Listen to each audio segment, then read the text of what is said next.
حرمہا، جو اس رات سے محروم ہو گیا اس سے بڑا دنیا میں محروم ہی کوئی نہیں۔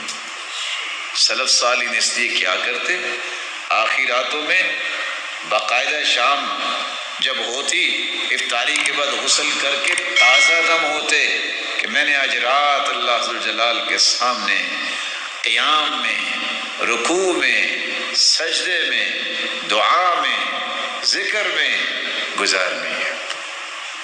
اور اس کا یہ معنی نہیں ہے کہ آپ ساری رات کھڑے رہیں، یہ بات بھی سمجھیے۔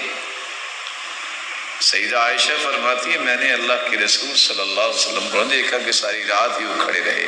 آپ نوافل بھی پڑھیں، پھر بیٹھ کے قرآن پڑھ لیں، پھر اللہ کا ذکر کر لیں اور کثرت سے دعائیں کریں۔ اللہم انک عفو تحب العفو فاعف عنا۔ اللہ تعالی ہمیں اس رات کی نعمت سے نوازے اور اللہ عز و جلال ہمیں اس کو پانے کی توفیق بھی عطا فرمائے۔